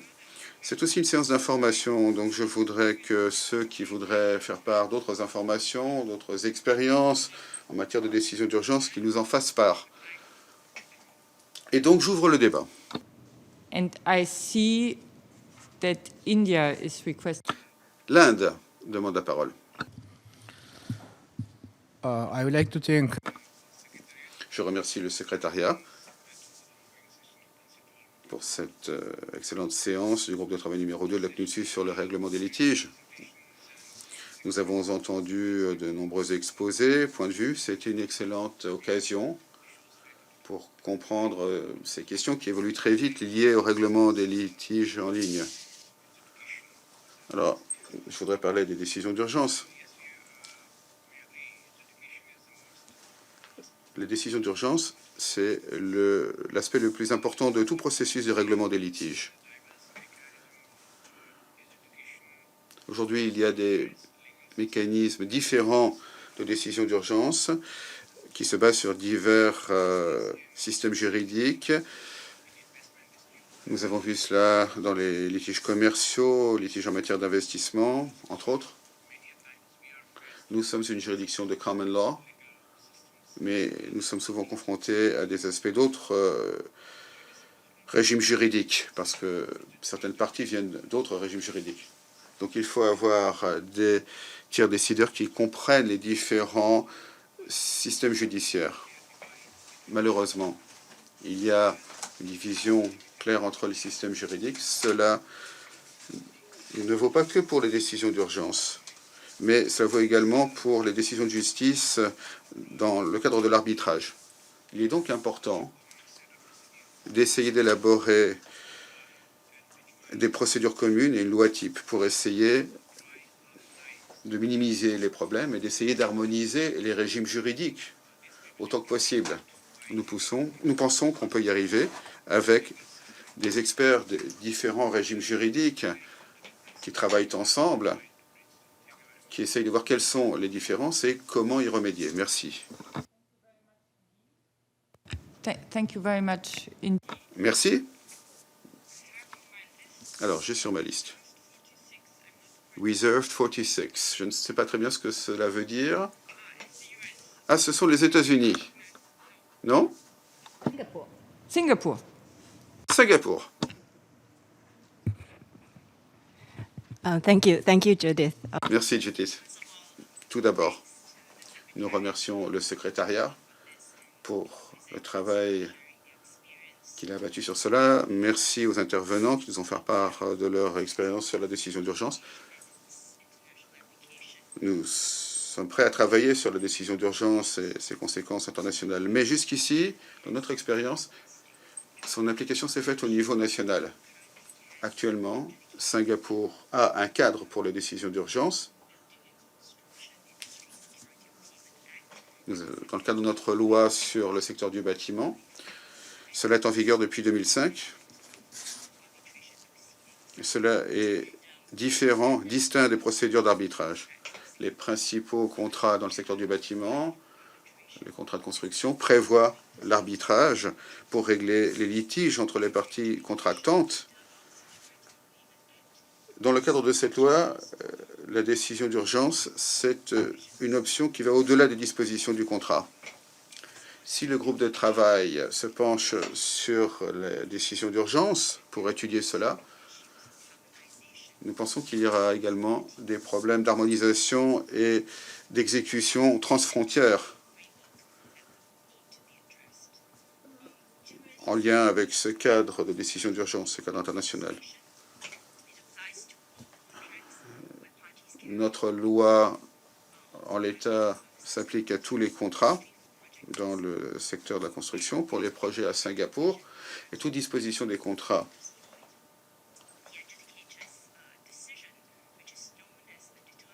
pour toutes ces dispositions, la décision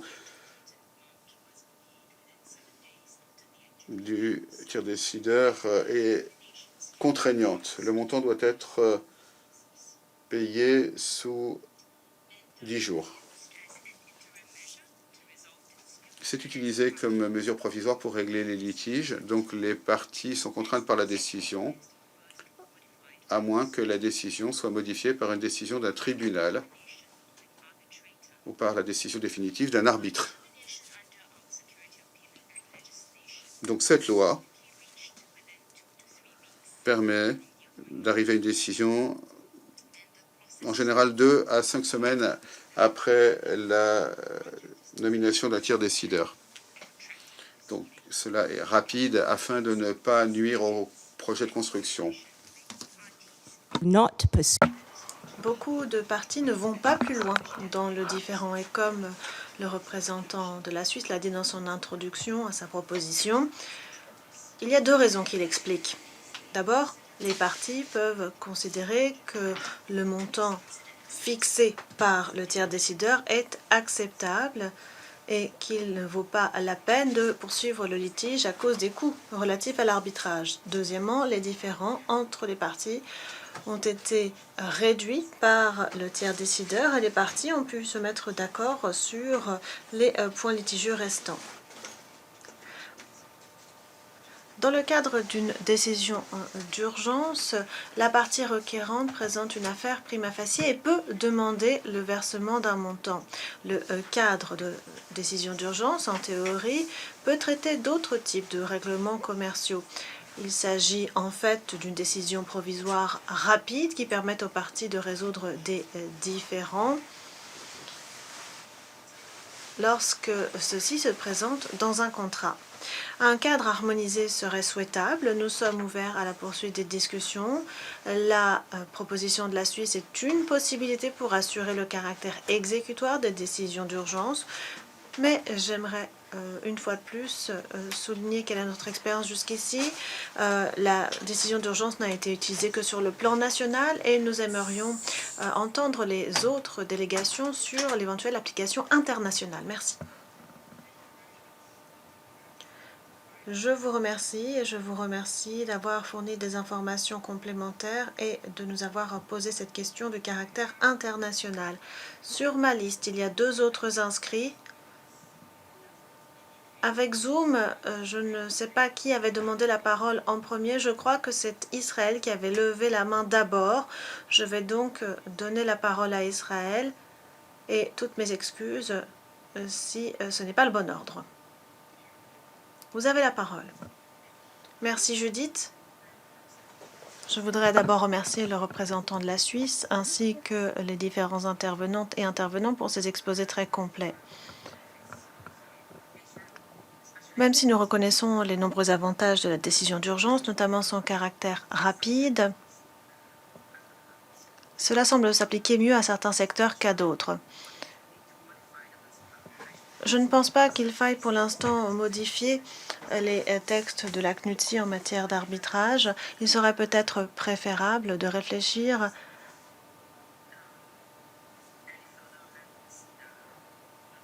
en profondeur avant tout amendement au règlement. L'interprète signale que la qualité du son ne permet pas une interprétation fidèle et complète. La décision d'urgence est un cadre qui est régi de façon optimale par la législation nationale.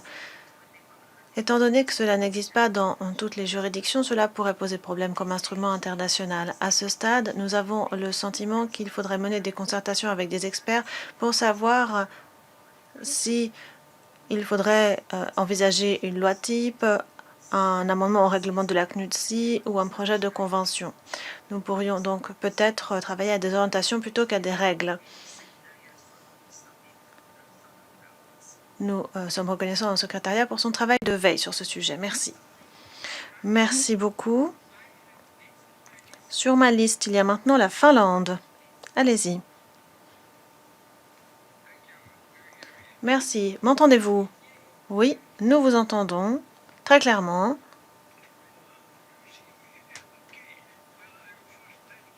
Je remercie tout d'abord le secrétariat pour son travail préparatoire.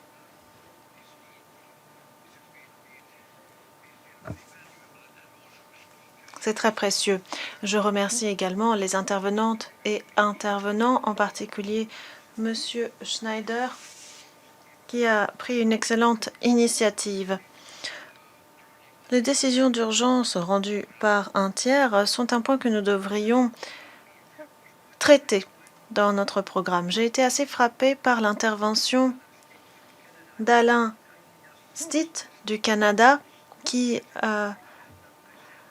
a exprimé ma pensée mieux que je ne l'aurais fait moi-même. Je pense qu'il a esquissé la bonne façon de procéder. Comment faut-il entreprendre ce travail? Un projet de convention serait trop ambitieux, mais je suis ouverte à la possibilité de règles type provisoires. C'est une discussion qu'il faudra poursuivre, bien sûr.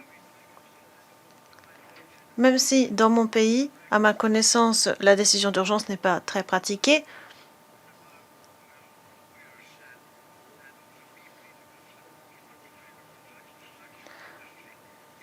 dans le BTP, les acteurs du secteur estiment qu'il y a un besoin, mais il n'y a pas de cadre. Et puis les questions internationales, je crois que c'est un aspect que nous devons prendre très au sérieux. Je crois qu'il y a de très bonnes raisons d'inscrire ce point au programme de travail de la CNUTSI. Je vous remercie. Merci à la Finlande. Je donne maintenant la parole aux Pays-Bas qui sont dans la salle.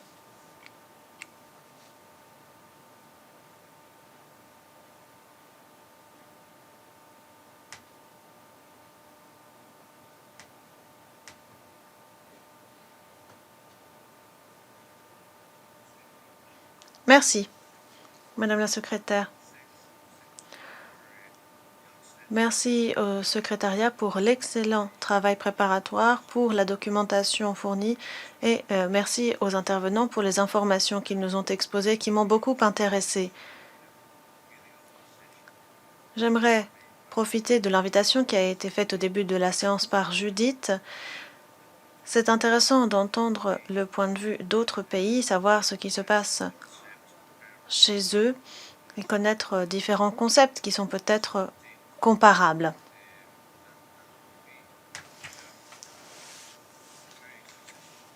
Aux Pays-Bas, nous avons un système qui rencontre un grand succès. C'est ce que nous appelons des conseils contraignants, binding advice. Pourquoi des conseils? Parce qu'il n'y a pas de sentence ou d'arrêt.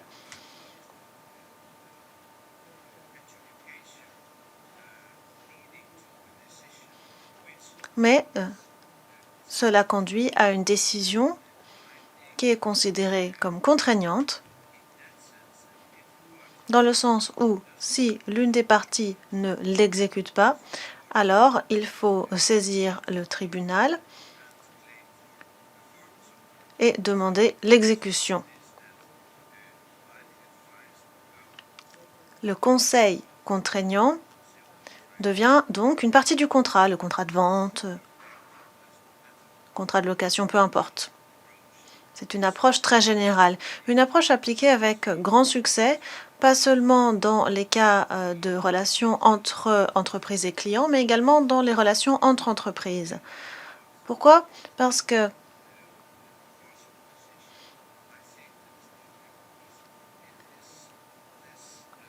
c'est un système qui, s'il n'accorde pas une sentence ou un arrêt, qui est plus familier,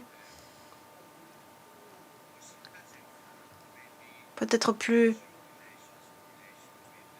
sympathique et qui permet de meilleures relations commerciales. Voilà donc ce qui existe aux Pays-Bas. C'est peut-être un système que l'on pourrait comparer dans une certaine mesure, je suis très prudent, surtout dans cette salle, donc que l'on pourrait comparer dans une certaine mesure à l'arbitrato e rituale italien.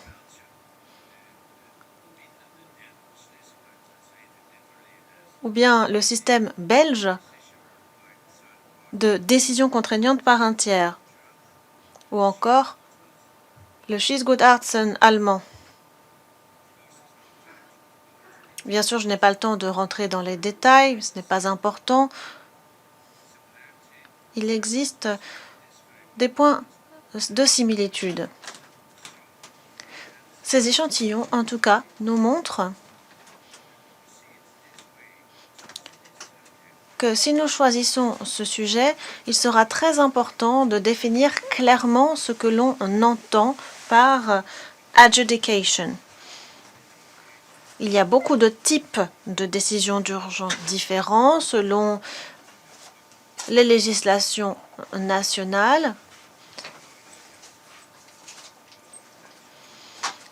Plusieurs pourraient attirer notre attention, mais je pense qu'il serait préférable de vraiment se concentrer sur un type de décision d'urgence spécifique. Merci. Merci beaucoup. Je donne maintenant la parole à la France, dans la salle. Merci. Je voulais remercier le secrétariat et la Suisse de nous avoir proposé un sujet si intéressant. Alors j'ai à la fois connaissance un peu, je pense, de ce type de tiers adjudicateur, voire une pratique. Et pour ce que j'en connais, en grande partie, pour l'essentiel, c'est un énorme avantage, c'est que effectivement ça fonctionne. Enfin, ça permet de résoudre des problèmes rapidement. À ma connaissance, cela dit, c'est quelque chose de relativement répandu dans le domaine de la construction. Dans ce qu'on appelle parfois aussi les dispute boards et notamment la réglementation FIDIC a déjà intégré ce phénomène et régulé dans une certaine mesure ce phénomène.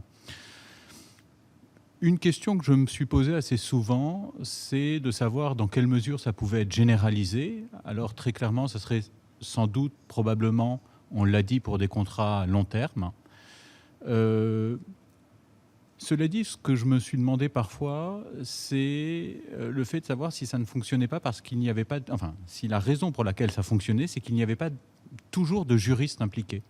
Ces adjudicateurs sont souvent des ingénieurs et on remarque souvent que les ingénieurs, même s'ils sont désignés par même les représentants des parties, n'ont sans doute pas à l'esprit les antagonismes et les risques de responsabilité contraignants. Ils ont un problème à résoudre ensemble. Et quand on met des ingénieurs, souvent, ça va... Enfin, on trouve des solutions plus vite que quand on met des juristes autour d'une table. Mais si c'est le cas, voilà, il faudrait en avoir conscience. Mais une chose est claire, c'est que c'est une solution qui existe déjà dans une certaine mesure et qui est efficace, qui a fait la preuve de son efficacité. Et en tant que telle, ça mérite l'intérêt de la CNUTSI et la problématique soulevée. Alors sans donner un avis nécessairement positif, mais mérite toute l'attention, à mon avis, de cette commission. Il y a des problèmes, alors c'est lié à l'exécution, mais à mon avis, ce n'est pas toujours lié à l'exécution, c'est juste lié à la vie du projet, à l'avancée du projet. Ce n'est pas que des problèmes Ce ne sont pas que des problèmes de trésorerie qui peuvent être résolus différemment par des garanties à première demande ou des choses comme ça, voire on peut articuler ce système d'adjudicateur avec des garanties à première demande ou des choses comme ça. Il y aura néanmoins des problématiques d'exécution à étudier. Je pense que se posera également, si ce sujet est retenu, des problématiques liées aux autres effets que peuvent avoir des décisions, et notamment, par exemple, l'autorité de choses jugées ou de choses décidées.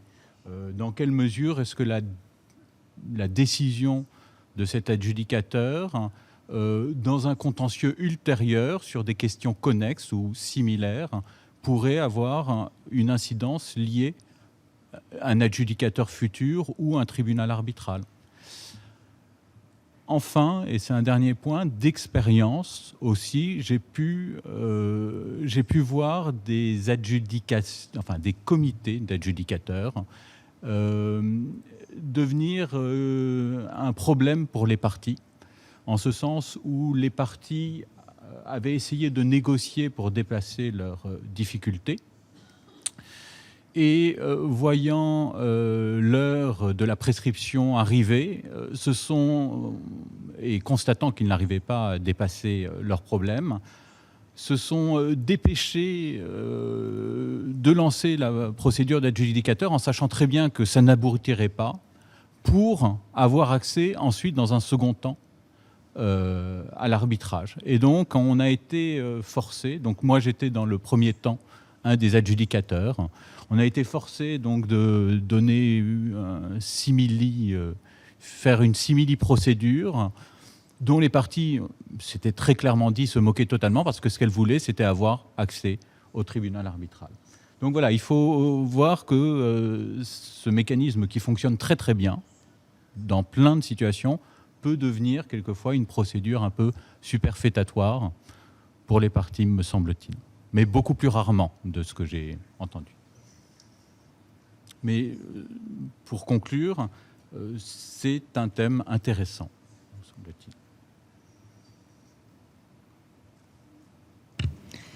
Thank you very much. Merci beaucoup. Ensuite, sur ma liste, le PCA. Merci de me donner la parole. J'espère que vous m'en entendez correctement. Je voudrais répondre à votre invitation à donner des informations sur l'utilisation des décisions d'urgence dans différents contextes. De notre côté, nous avons examiné les affaires de la pratique du PCA, impliquant un processus de résolution des différends en 2 étapes, avec d'abord une décision d'urgence, puis un arbitrage. Et pour faire court, nous sommes favorables à la notion qu'il y a des points qu'il faut approfondir, mais qu'il y a un potentiel que la proposition de la Suisse, par exemple, pourrait être utile. Toutes les affaires que nous avons examinées avaient ensuite été renvoyées à un arbitrage. Le mécanisme de résolution des différends, dans tous les cas, était contractuel. Mes commentaires aujourd'hui se limitent donc à cette sphère-là et j'élimine les décisions d'urgence qui ont une nature judiciaire.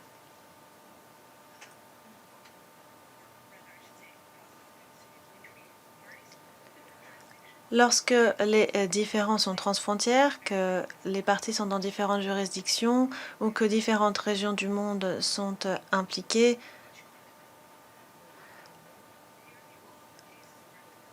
cela nécessite une attention particulière. Nous avons examiné des affaires qui concernaient à peu près toutes les régions du monde. Alors d'abord, je me suis penchée sur les affaires relatives au secteur des télécommunications. L'échantillon était assez réduit. Le secteur du bâtiment, cela vient d'être dit par le représentant de la France, est caractérisé par une certaine uniformité pour les clauses d'arbitrage, de décision d'urgence à cause de la nature des contrats, mais les contrats dans le domaine des télécommunications prévoyait la décision d'urgence, mais le libellé était beaucoup plus ad hoc et dans certains cas problématique. Dans certains cas, il aurait été profitable de pouvoir s'appuyer sur des dispositions types ou des règles provisoires. Pour toutes ces affaires, il y a eu 2 raisons pour lesquelles le litige est passé à un arbitrage. D'abord, lorsque les règles de la décision d'urgence n'avaient pas été respectées dans le cas d'un paiement. Dans ce cas-là, la décision d'urgence a été utilisée comme le seul moyen d'obtenir une décision exécutoire. Cette observation soutient l'idée que des encouragements supplémentaires pourraient être mis en place pour une exécution volontaire des décisions d'urgence. Lorsqu'une décision d'urgence avait été rendue, dans tous les cas sauf un, la partie demandante de la décision d'urgence était également la partie demanderesse pour l'arbitrage. Ensuite, la deuxième raison pour laquelle les parties ont recouru à un arbitrage, c'était dans les cas où il n'y avait pas d'organe spécialisé dans les décisions d'urgence. Dans certains cas, parce qu'une partie n'avait pas désigné un tiers décideur, dans certains cas parce que les parties n'arrivaient pas à se mettre d'accord sur un tiers décideur ou plusieurs, ou sur une autorité de désignation. Et dans plusieurs cas, cela a été évoqué par M. Morales, c'était parce que les parties avaient estimé qu'il n'était pas opportun du point de vue économique de prévoir les différends au début de la relation avant qu'un litige n'apparaisse. Quelles que soient les raisons, toutes ces affaires nous montrent que les dispositions comme celles que l'on trouve dans la proposition suisse, au paragraphe 3 par exemple, il y a une solution classique de la CNUTI pour la désignation d'un tiers décideur après que le litige est apparu.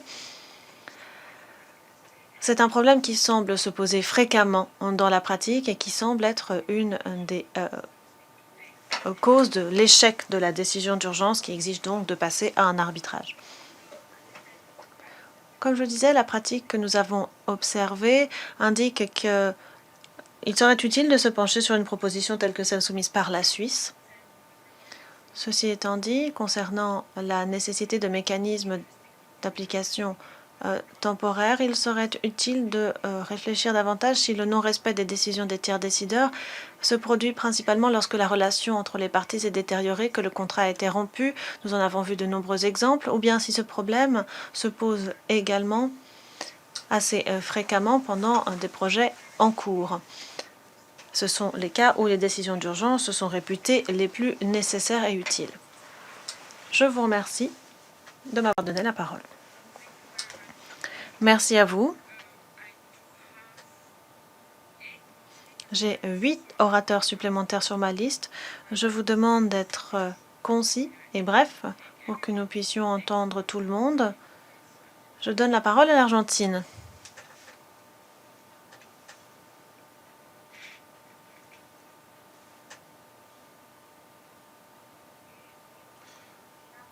Bonjour, bonsoir à toutes et à tous. J'aimerais faire allusion au document de travail 225.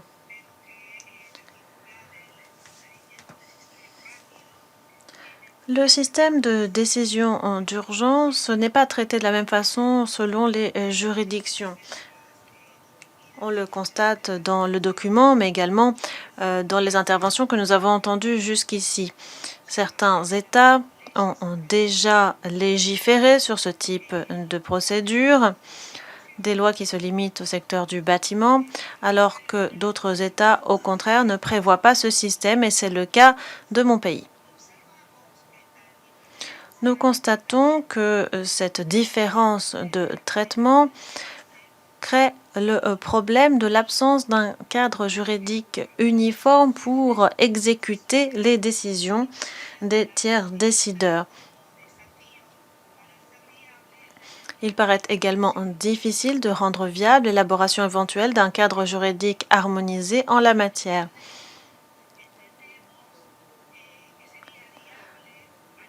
Nous pensons néanmoins qu'il serait utile d'envisager de créer un cadre juridique harmonisé, un cadre qui pourrait aller au-delà du secteur du bâtiment. C'est une tâche qui pourrait être confiée au groupe de travail. Je vous remercie. Merci et merci de votre concision. Je donne la parole aux États-Unis. Je remercie le secrétariat pour l'organisation de cette séance et merci aux nombreuses intervenantes et intervenants qui ont contribué. Ça nous a paru très riche d'informations et utile.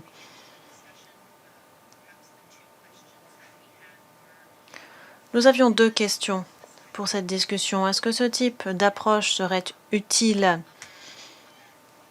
dans d'autres secteurs d'activité autres que le bâtiment? Et deuxièmement,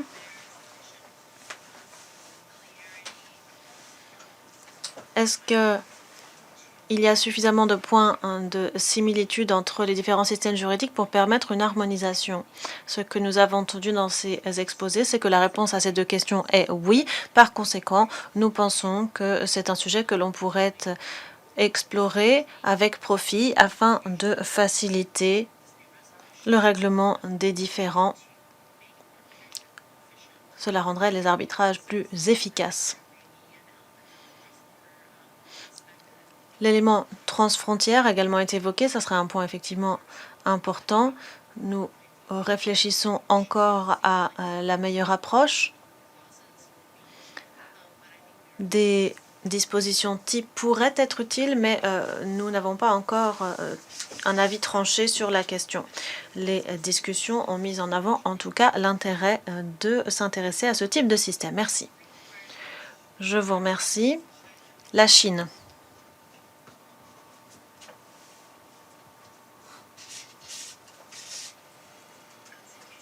Merci, Judith.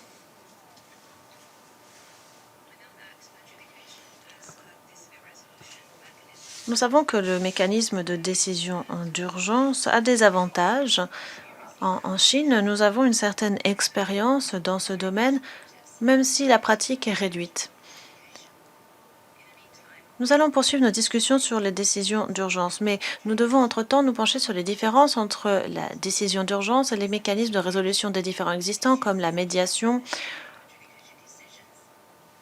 ou encore la question de la validité des décisions d'urgence. Nous devons nous poser la question des règles qui sont sous-jacentes à l'exécution des décisions d'urgence. Je pense que nous pourrions commencer à mettre en commun notre expérience législative et judiciaire, tout en réfléchissant à la formulation d'orientation pratique. Cela guiderait les institutions et les parties et permettrait de développer la pratique de la décision d'urgence. Merci. Je vous remercie. L'Espagne.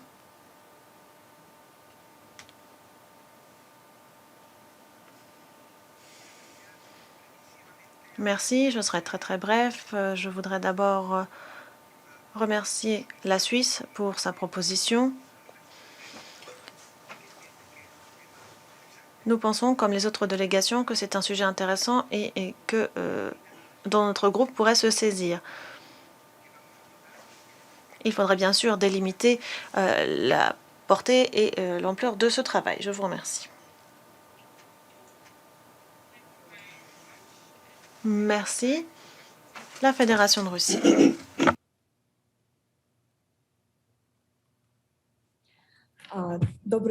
Bonjour, chers collègues.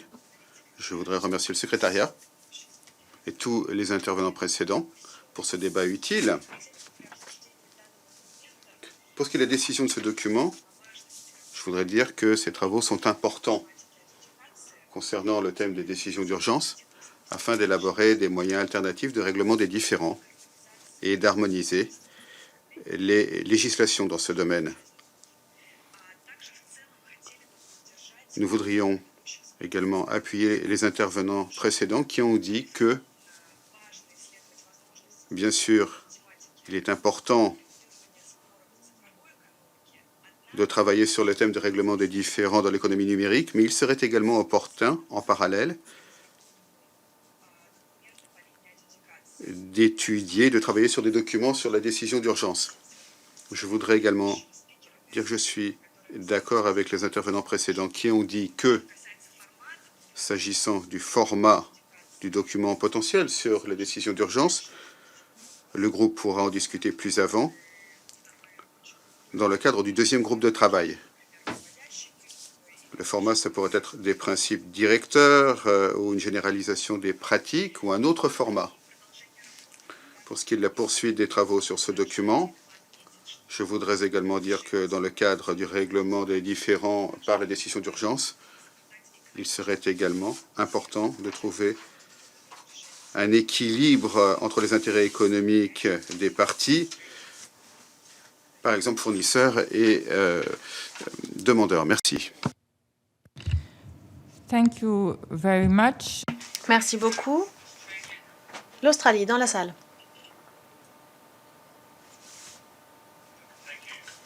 Merci, Madame la Présidente, et merci au secrétariat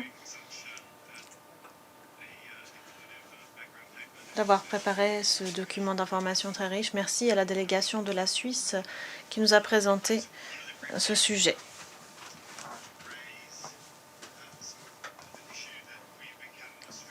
Je voudrais présenter brièvement quelque chose qui a occupé l'Australie ces derniers temps, notre législation sur la sécurité des paiements. Cette loi adopte la décision d'urgence comme méthode de règlement des différends, surtout dans le secteur du bâtiment et en lien avec les paiements.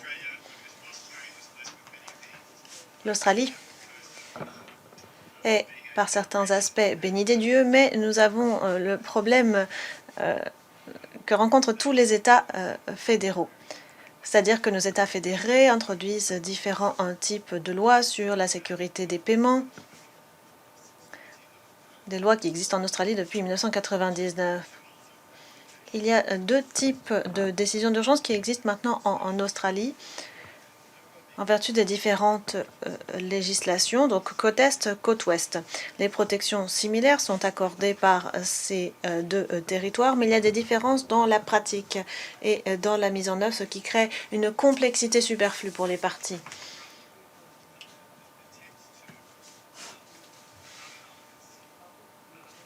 Les tentatives d'harmonisation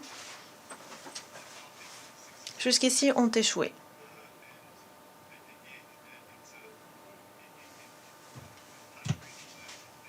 Et ce, en partie, à cause du fait que les lois de la côte Est et de la côte Ouest sur la sécurité des paiements sont en concurrence. Je pense que le groupe de travail devrait réfléchir à la question de l'harmonisation, mais cela risque d'être un petit peu trop ambitieux de s'atteler à la décision d'urgence dans le contexte international. Je pense que c'est un point à prendre en considération dans notre décision de travailler sur ce point ou pas. Thank you very much. Merci. Le Mexique. Muchas gracias. Merci. Je me félicite que nous discutions de cette question de la décision d'urgence qui pourrait sans aucun doute être une contribution très précieuse de l'ACNUTSI. Une contribution qui rendrait le commerce international plus souple et le doterait d'une plus grande sécurité juridique. Nous considérons que la proposition de la Suisse est un bon point de départ. Cette proposition devrait nous permettre de débattre de différentes alternatives. Pour terminer, j'aimerais dire que l'un des défis qui se posent à nous, ce n'est pas seulement de réfléchir à de bonnes formulations pour que la décision d'urgence puisse être appliquée efficacement. La question difficile qui se pose, c'est celle de l'harmonisation et c'est toujours l'un des défis de l'ACNUTSI. Nous ne travaillons pas sur les documents dans le vide, nous essayons toujours de contribuer à l'harmonisation. Merci beaucoup. Thank you very Merci. L'on me dit qu'il est temps de lever la séance.